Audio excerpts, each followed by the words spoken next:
Hi, I'm Coach Corey Wayne, and this is my video coaching newsletter. And the topic of today's newsletter is going to be women need to feel heard and understood.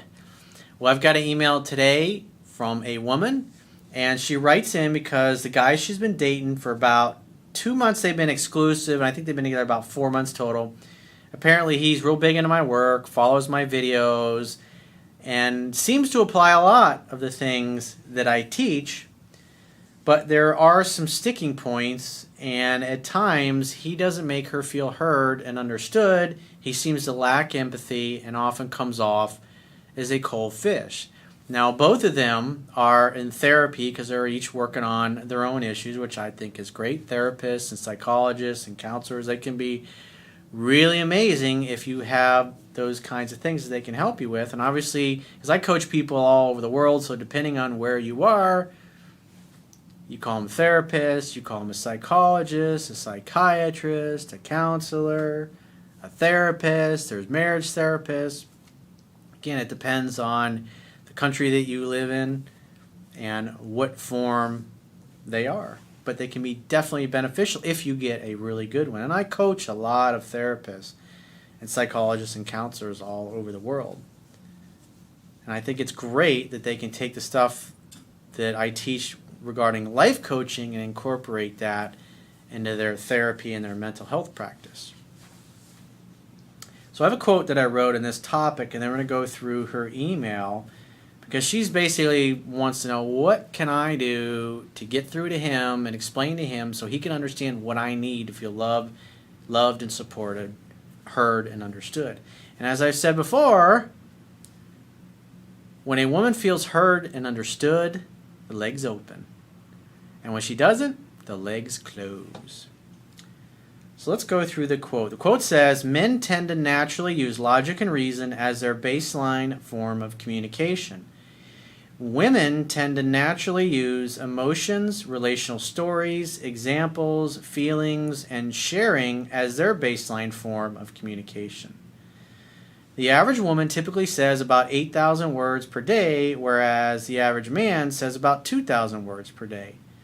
Men often make the mistake of trying to use logic and reason to try and solve what they perceive as a woman's problems, when all women really want is for men to listen, hear, and understand them. A man would be much better off if he would ask his woman whether she is seeking his advice or if she just wants him to listen instead of making assumptions. Women tend to solve their problems by the process of talking about them. Men tend to go to their man cave to contemplate, reflect, and then decide which course of action is best when they have a problem to solve. A woman would be much better off asking if her man simply needs time alone in his man cave to contemplate, instead of assuming that he needs to talk and share what's troubling him. In the same way that women tend to get pissed off when a guy tries to solve her problems instead of listening, guys tend to get pissed off when they just want to be alone and contemplate and solve their problems in their man cave. And women are trying to get them to talk and open up about it.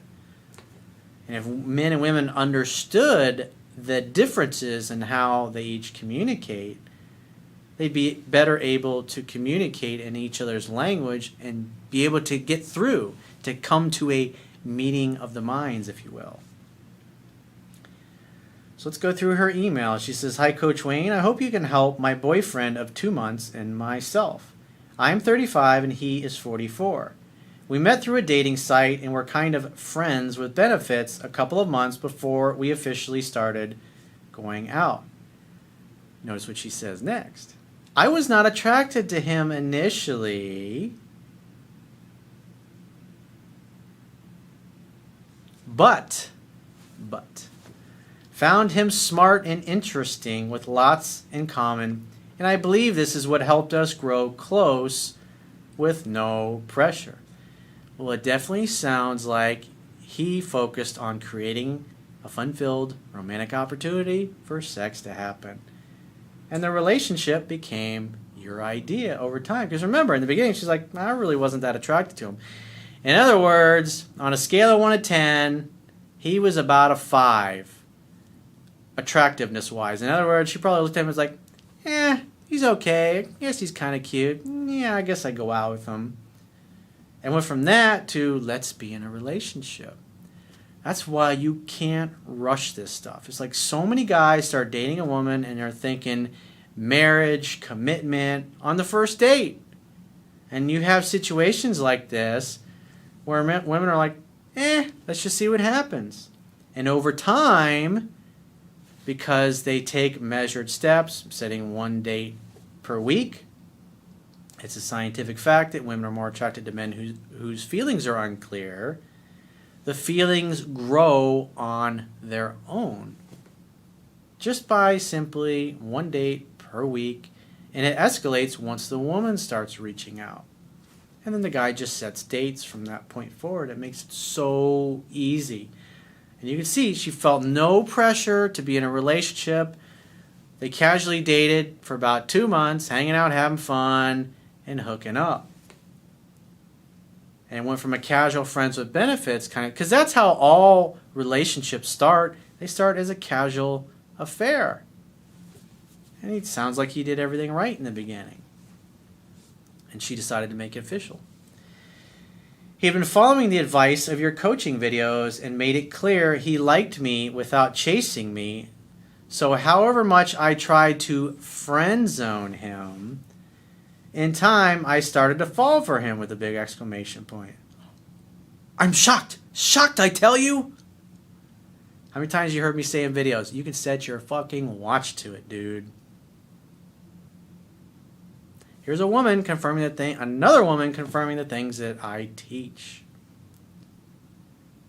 It's like just totally gets all the bullshit out of the way and lets you see the matrix for what it really is. And when men and women have a better understanding of that, it makes things so much easier. Because life is fucking hard enough without trying to figure each other out. I have recently started watching your videos too in order to try and understand and shed light on things and appreciate the no bullshit attitude. Awesome. Well, I'm glad you're here.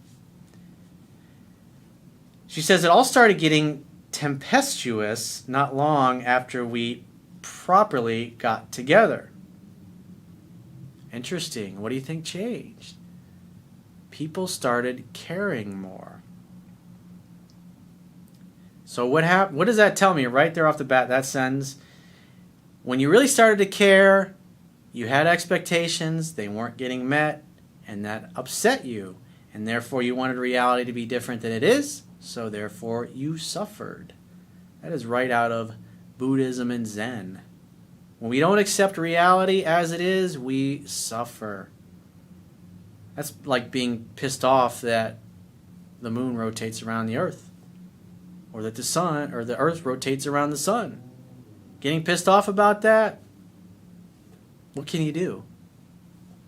Or getting pissed that the waves wash up on the shore and they make a noise when the waves crash on the shore. Who are you going to complain to? How can you do anything about that? Or being pissed off that it's raining. What can you do about that? Or being pissed off that it's too hot out. If you're upset about that, you're going to suffer. When people don't meet your expectations, you're going to suffer. I have insecurity issues and I am seeking counseling for it, and he is in therapy also. Awesome. I need a fair amount of reassurance, and I am an extremely emotional person, even more now that this relationship is triggering feelings of insecurity and rejection, which are deep-seated. So obviously your therapist can really help you with that. But from a life coaching perspective, it's really, remember, people will behave consistently with who they view themselves to be, whether that view is accurate or not. And so when you feel insecure, it's like deep down, you don't think you're worthy. You don't think you're good enough. And because you really care about this guy, your emotions are engaged, you have something to lose. But before, when it was just a casual affair, no emotions involved, you could have taken it or leaving it. You had nothing really to lose. There wasn't much emotional capital invested on your part. But now that there is, you really value him being in your life, and so now you fear losing him. Remember, human beings have two primary fears. Fear that we're not enough, in other words, fear that we don't have what it takes, and fear that we won't be loved and accepted by our friends, family, or peer group, or in this case, the man who she wants to be loved by. And these are just natural fears. All of us have them. But the degree is different based upon our life experiences. Obviously, in your case, maybe things happen in childhood. Obviously, your therapist can help you with all that. But the bottom line is you made some choices and some associations and assigned some meanings to the things that happen in your life at some point. And therefore, you probably have a difficult time trusting men, trusting that men are going to be loyal, that they're going to stick around, that they're going to love you. And you want to be loved. But at the end of the day, when you think about it, I'm sure you've probably been out with enough guys in your life to where you've seen guys go out and totally come unglued after one or two dates and start behaving like they're in a relationship, and they become needy, they become clingy, and it just makes you go, oh, and it makes you want to run from them. They become creepy, kind of stalkerish, and it kind of freaks you out. So it's more than likely you've seen enough guys behave that way, so think about it from the perspective of, now that you really care about this guy, what happens if you start exhibiting the same kinds of behaviors that all these other guys that you blew off in the past do? What do you think that'll do to his attraction to you? Remember, you must love in such a way that the person you love feels free. That's the key here. Let him come and go. Dating is like a game of tennis. Be patient and wait for him to return your calls. You have to give the other person the space and the time to reciprocate without trying to force things. He admits he finds it hard to say, I love you, and only started saying it when he had to. I know for me personally, I grew up in an environment, I never heard the words I love you, ever. Just never heard that from anybody in my family. I think the first time I was probably 18, I think I was 19 years old. It was my freshman year in college during spring break, and I was over at a friend's house, and we were going to go hang out. There was something going on. A bunch of high school buddies and were home for college, and we were all getting together to hang out. And I picked one of my buddies up, and as we were walking out, he's like, "Bye, Mom, bye, Dad." And they're like, "We love you, we love you." I was like, what was that? It was the most foreign thing I'd ever heard in my life. So it wasn't until my early 30s that I really became comfortable saying that to my girlfriend. It felt weird. It felt just so foreign. I'd never said it before in my life, hardly. It was just bizarre. So it took some getting used to. But the good news is, he's probably going through something similar. Because it's like, I remember when I would say it, and I would get like goosebumps. I get like that cold sweat. Kind of almost like when you do something you're not supposed to when you're a kid. It's like I was literally emotionally conditioned to think and be that way. Saying I love you was something that was so foreign. But at least he's saying it, so that's a good sign. You have to be patient. You have to be patient with them. And I had a girlfriend at the time. She was really patient with me. He likes to do things for me and with me, whereas I need to hear the words, You should definitely read the book by Gary Chapman. It's a really short, I think it's like 100 pages, called The 5 Love Languages. So, because like in my family, the love language was gift giving. When you bought gifts for somebody, that meant you cared. And so if you're a gift giver and you're dating someone like her, where she needs to hear it, and they give gifts, and they're thinking, and then you don't say thanks for the gift, and you don't buy them a gift, they think you don't care. Even though you could say, if you're dating a gift giver and you're a verbal love language person, and you tell them, I love you, I love you, I love you, but you never buy them a gift, they're going to feel like you don't care because you don't buy gifts. That's their love language. So that would be a great book for you to read as well, to better understand that.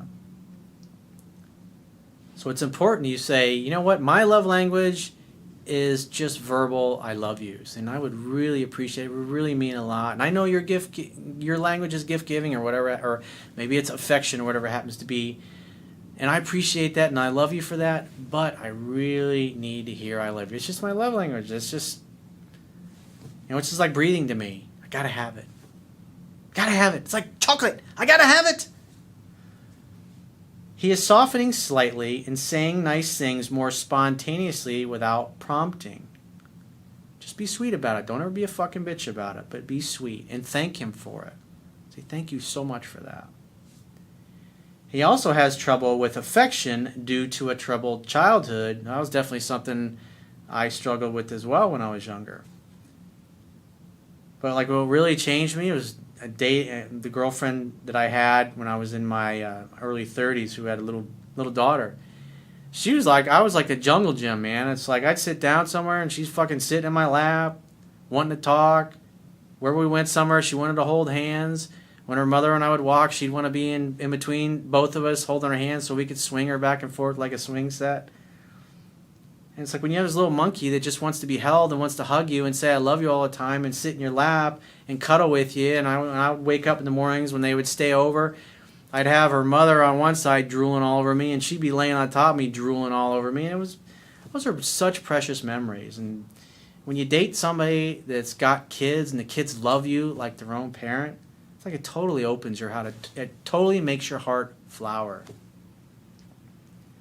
Like her and her daughter and all her nieces and nephews and her family completely fucking changed my life. I got to see what a really healthy, loving family was like. It was a fucking tremendous gift.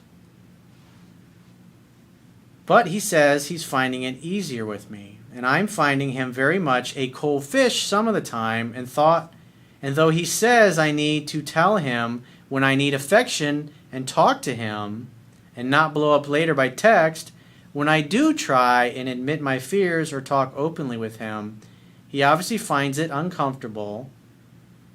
Like I remember when I was younger, I remember this like when I was with my ex-wife, because my dad, when my mother would talk about something, she's upset, he would sit there and do this.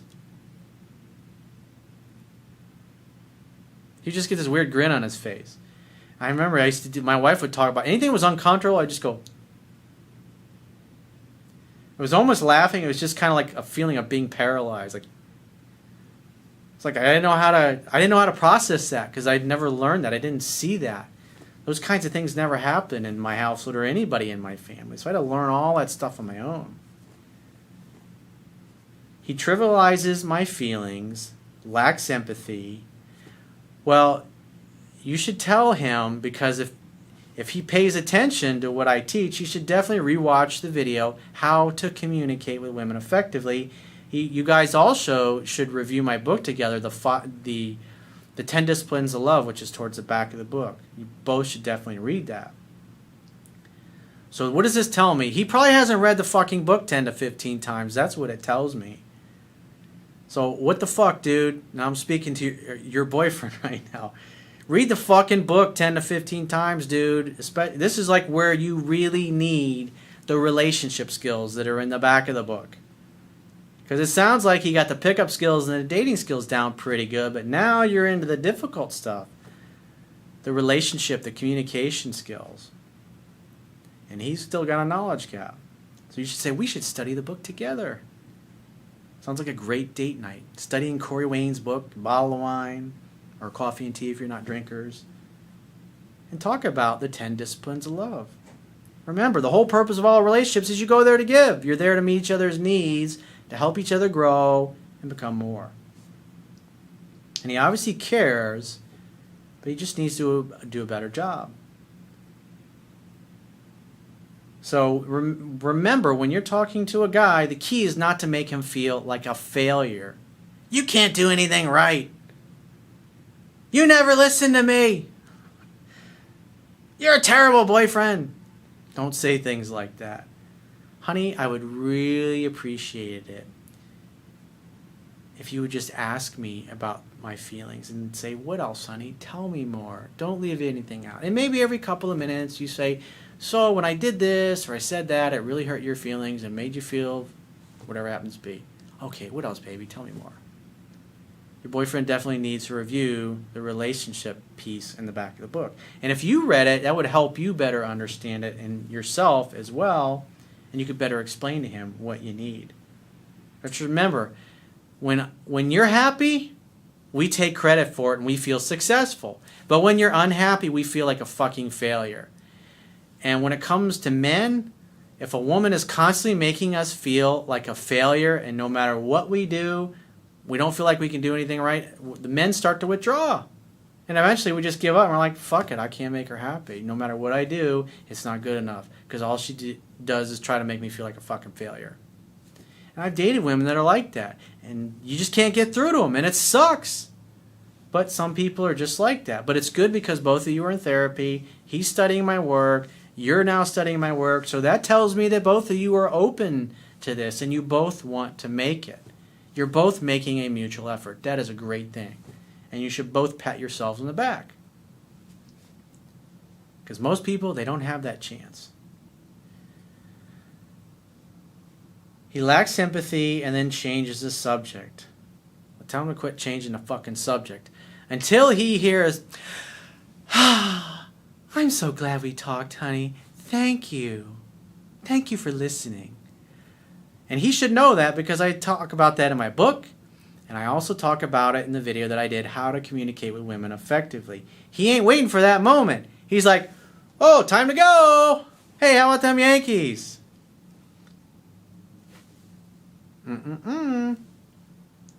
This, of course, makes me feel like shit, like he doesn't care.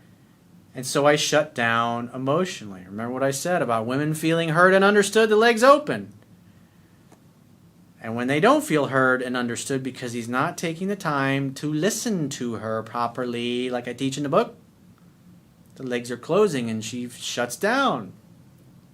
He admits he can seem detached, but insists he has always been like this. If you keep doing what you've always done, dude, you will continue to get what you have always got. The definition of insanity is doing the same shit over and over again, expecting a different result.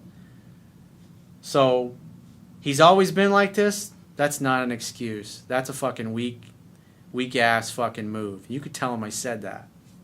Tell him to quit fucking bitching out and be a fucking man and review the principles in the book and watch the video, How to Communicate with Women Effectively. And he doesn't mean anything by it. Yeah, but the bottom line is he's still hurting your feelings because he makes you feel like he doesn't care because he simply is not willing to take the time and use all the resources that are at his disposal in my book and in my videos, especially the one How to Communicate with Women Effectively. There's a reason that video is listed on the Essential Fundamentals on my YouTube channel. It's critical. If guys don't know that, their long-term relationship won't be long-term. It'll last a few months and that'll be it. How do we get out of this cycle of me blowing up because my emotions are out of control and because I feel I can't talk to him about it safely? Well, your therapist can definitely help you with that. Because think about it this way. It's like what you resist persists. And so you're not diffusing that emotional bomb, if you will, because he's not communicating with you effectively. So it has to happen somewhere. It has to happen with your girlfriends or your therapist. It's the same thing like when vets come back and they got PTSD, and it's like, how do you tell people about the little kid that you saw, the little 8-year-old that had a suicide bomb vest on and you had to blow his head off? How do you talk about shit like that? How do you come home and tell your mother about that? How do you come home and tell your wife about that when you've got little kids that were the same age? How do you tell them about the time when your friend was next to you and his head got blown off and his brains went all over your face and some went in your mouth and your ears and your eyes, and because you're out in the middle of fucking nowhere, you had to walk around with his flesh basically rotting on your body for a couple of days and you fucking stunk like a dead body? How do you explain that to somebody? If you hold that shit in, it can destroy you. You have to talk about those things. It's just like the pressure relief valve on a water heater. You got to talk about it. So obviously, you got to exercise some emotional self-control instead of blowing your top at them. Remember, no one will ever do or say anything that isn't a direct reflection of how they feel about themselves in a moment. So communicate what's inside you with him, but do not project it onto him. Because projecting it onto him is dysfunctional, and that's more than likely you learned that growing up. Probably that's how your family communicates. They yell and scream and shout at each other. That's how my family was. That's how I used to be when I was younger. And I learned that that shit doesn't work too well.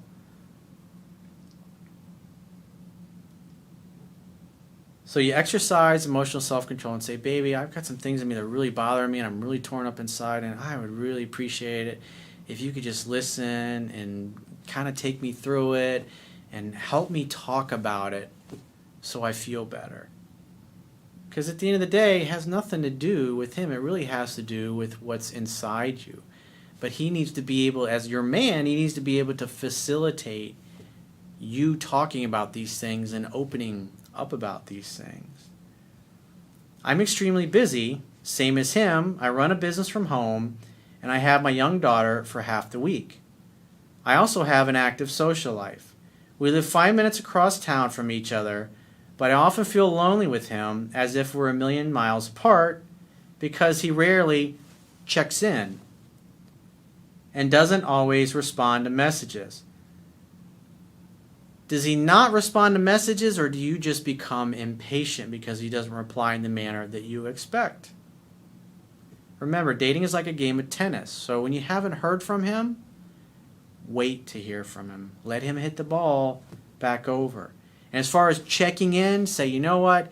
I would really appreciate it. It would mean the world to me, honey, if maybe just once a week you would surprise me with a text or a phone message or even a card that just comes in the mail, or something I find in the visor of my car that just says, hey, baby, I love you, thinking about you. I hope you have a great day. Surprise you with something like that once a week if you need that. One time, once per week, and that way, and say, don't do it at the same time every week, just surprise me with just a little something. It could be a little smiley face that says, I love you, hidden someplace in my medicine cabinet where I won't find it till the next day or whatever. How do we meet in the middle when he struggles with emotions but is trying and I'm feeling isolated from him? We are both highly sensitive people in our own ways and adore each other. Well, if you focus on those things, if you focus on especially like the 10 disciplines of love that are in the book and review those together, it's a great date night idea where you can talk and just remind him that when you feel like you're heard and understood, you usually will do something along these lines. I feel so much better, honey. I'm so glad we talked. I feel so close to you. And then have some really fucking phenomenal sex or lovemaking session in your case. So if you'd like to get my help personally, the quickest way is to book a paid phone, Skype, or email coaching session with yours truly. You can choose any of those options by going to my website, clicking the products tab at the top of your screen, and just follow the instructions for booking whichever option works best for you. And I will talk to you soon.